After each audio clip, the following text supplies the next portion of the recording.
We spend a lot of time here talking about basic prepper essentials, and most of them are pretty obvious. Things like food and water, camp stoves for cooking, and then backup power.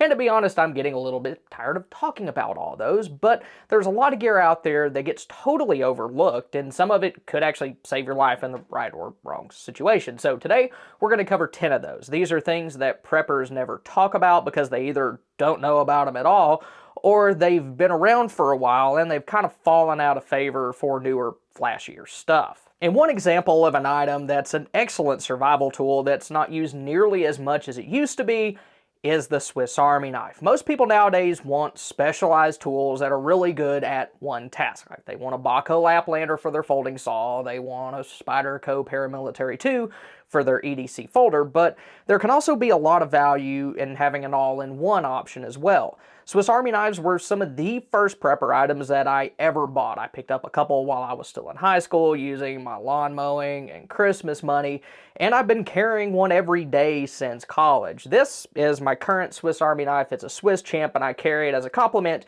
to my Paramilitary 2. I use it as my pocket toolkit and also to help save the edge on my other knife. It has both flathead and Phillips screwdrivers and all sorts of other tools, including a wood saw and a ballpoint pen. It's useful since it keeps me from having to go get like a dedicated tool for my garage or my truck's toolkit. I could just deal with little small things right then and there. I used this a lot when I was a band director. The little mini screwdriver here really worked well for doing quick fixes on woodwind instruments because the tiny screws and things like flutes and saxophones are all the time coming loose. And then I'd use the Phillips driver to fix loose stands around the music hall. And to all you little hall monitors out there, no, having this was not illegal where I live, and my principal knew about it, so get your underwear out of a bunch. Now, I know that this one may be a little bit big for a lot of people, but you can get smaller ones. These here are a couple that I've carried over the years. The Explorer worked really well for everyday use, while the Ranger was good to have on camping trips. I started carrying the Swiss Champ, though, because it combined the tool sets from the two, and I have gotten used to the way. But the bottom line is that Swiss Army knives are well built, relatively low maintenance, and they can last you for decades if you take care of them. They're also really good for freedom-adverse areas where other kinds of knives may cause the less self-sufficient to have an involuntary bowel evacuation.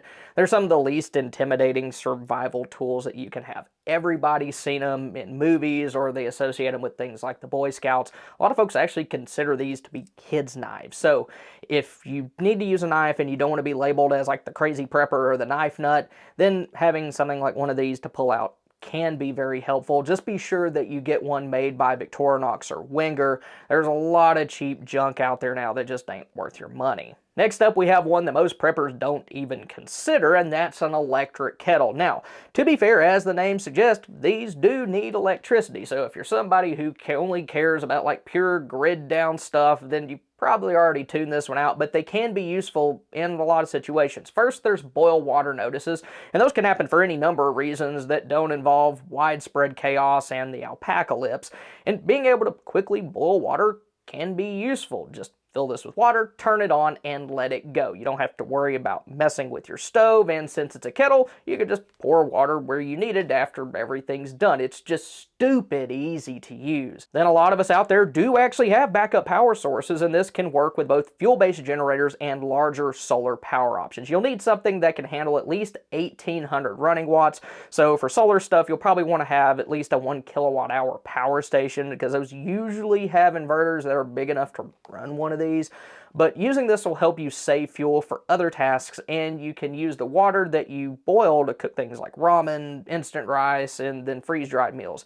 Using an electric kettle can also help you out from a security standpoint and let you do everything inside your house, which means that there won't be any smoke or odors for people around you to pick up on. Then another way to boil water that a lot of preppers have forgotten about is the old school canteen, cup, and stove combo. This is one of my favorite milsurp preps since it's portable, can fit on your belt, and can be used in a lot of different ways. Now mine's a mixture of actual military surplus and newer production stuff. The cup is the real deal from the 80s, while the stove is a modern reproduction. The Canteen's an Nalgene Oasis, which is an upgrade from what was issued. Those will give your water a very distinct nasty taste and odor, while this Nalgene will not do that. And the Nalgene's also pretty durable too. A lot of preppers have ditched these in favor of like lightweight titanium cookware or something like the Pathfinder bottle cook set, but these are still looking into for a couple of reasons. First, they're cheap. You could put one of these kits together for around half the price of my Pathfinder bottle set. That means a lot of us could afford to keep one in each one of our kits and vehicles. You'll be able to boil water or cook small amounts of food, no matter which kit you happen to have with you. Then, just like fancier systems, these can be used with different fuel sources. You can use the nasty, horrible fish-smelling hexamine tablets, natural materials like sticks, or my personal favorite, an alcohol burner. But the Canteen cook set isn't the only type of military surplus that's good to have around. Old school Alice gear may not be as fancy as more modern Molly stuff, but it still has its place. Alice gear is incredibly durable. Some of my stuff is probably older than me and it's still working just fine. Then, like the Canteen cook set, it's affordable. You can get a full setup for a lot less than a Molly vest or plate carrier. One big downside to Alice gear though is that it doesn't have a built-in way to accommodate body armor, but if you're someone who doesn't have any of that, it can actually be a little bit better than the Molly stuff, at least in warmer environments, because the chest and the back, they stay open and that'll give you a lot more airflow to help you stay cooler. Then, even though it isn't as customizable as newer low-bearing equipment, it still isn't bad. Like on here, I have 2 rifle mag pouches, a pistol mag pouch. I normally have a holster for my SP-01, my K-bar, and then there's still room to add my Canteen cook set back to it. It also has suspenders to help balance the weight and take some of it off of my hips. After that, the last surplus items that we'll talk about today are the humble P38 and P51 can openers. These have been around for decades and work just as well now as they did over 80 years ago. The P38, the little one, was developed in 1942 to open sea rations, while the bigger P51 came out in the 80s to help open larger cans. And these have 2 big advantages over other kinds of can openers: size and durability. Either one can fit on a keychain in your pocket or in any compartment on like an EDC bag or other survival kit. Then, since they have such a simple design, there isn't a whole lot that can go wrong with them. Just put the notch in the side of the can opener under the lip of your can and push the blade into the top end twist. Then just rotate the can and keep doing that over and over again until you go all the way around. You'll be able to use it to get into canned vegetables, soups, chili, and even large number 10 cans of freeze-dried food. And while they're not as fast as a crank-style can opener, they will allow you to get into a can safely. The last thing that you want to do is try to get into one with like a stinking knife. There's a scene in an old National Geographic docudrama called American Blackout where some yuppie dipstick tried to go all Michael Myers on a can of peaches. He ended up stabbing himself in the hand and it got infected. But these are just cheap insurance to help prevent that kind of stupidity. Then, changing gears, we have an item that I've never seen mentioned in a prepper video before, and that's the Milwaukee folding jab saw. Most of us know the value of having a folding saw, like I mentioned the Baco Laplander a few minutes ago, but nearly all of the saws on the market are designed to cut wood. But if you're in an urban environment, there's a very good chance that you may have to cut through metal or thick plastic, and that's where this thing comes in. The jab saw comes with a drywall blade, but you can take it out and replace it with any 6-inch reciprocating saw blade, including one that cuts metal. It locks into place while in use and also when closed, and all you need to do to replace the blade is just press down on this lever. You can keep this in any kit that you have, giving you a compact hacksaw wherever you need it. Then most preppers don't have a good supply of other kinds of tools that they could use to build or make repairs around the house.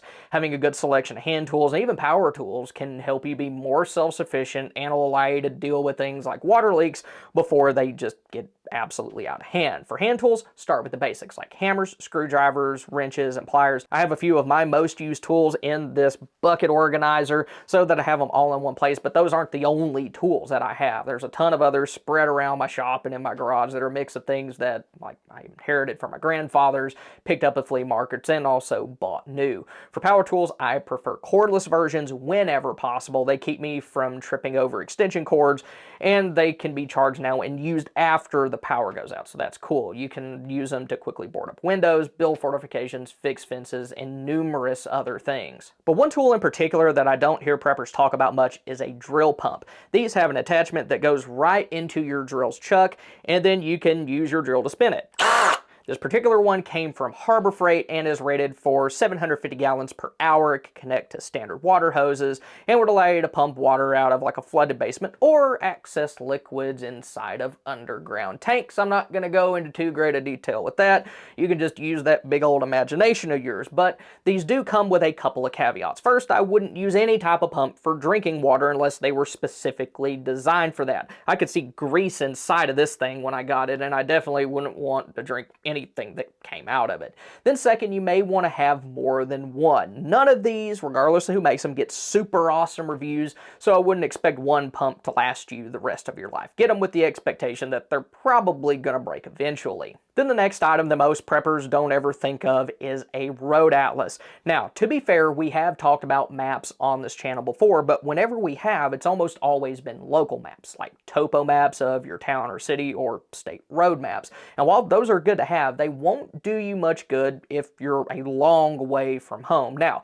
you could always buy individual maps for every place that you plan to visit, but if you end up going on a bigger trip or go somewhere expected, then having a national road atlas could be very useful. While the maps inside of here aren't as detailed, they do a pretty good job of giving you an overview of like major roadways that connect cities and towns, and they even have smaller maps for metro areas. So if you're on a cross-country road trip, when GPS or cellular go the way of the dodo, you'd at least have a way to navigate. The only thing I would recommend doing different than what I did with this one is try to get one that's a little bit bigger. The details in here can get a little bit small, but on the flip side, it's also nice since it'll fit in my backseat organizer right next to my Texas state map. Then finally, we have a whistle, more specifically the Fox 40. These are used by lifeguards, referees, and even search and rescue teams for one very good reason. They're honking loud. If you're in a situation where you're lost, your car slid off the road and you can't get out, or maybe you're trapped under debris after a tornado, having something like this could save your life. At 115 decibels, the Fox 40 can produce a sound that's a lot louder than most of us can yell, and it uses less energy to do it, so you can do it for longer. Sound's also so high-pitched that it'll probably carry over a pretty honking good distance. Another good thing about these is that they're cheap. This one was less than $6, so you can realistically afford to keep one in every single kit that you have. The Fox 40 also has a lot less that can go wrong with it than other kinds of whistles because it's just one little piece of plastic. It doesn't have a pea inside of it that can freeze up, and if it gets wet, all you need to do is just blow it out. If you have a family, you can even coordinate what different sounds mean. The universal distress signal is 3 short bursts, but you can always add more. Now, if you want to see how to put together a complete EDC kit for your vehicle, then click here. Or if you want to see the most important things that we should all be preparing for in the coming months, then click here. Thank y'all for stopping by. Y'all have a good one.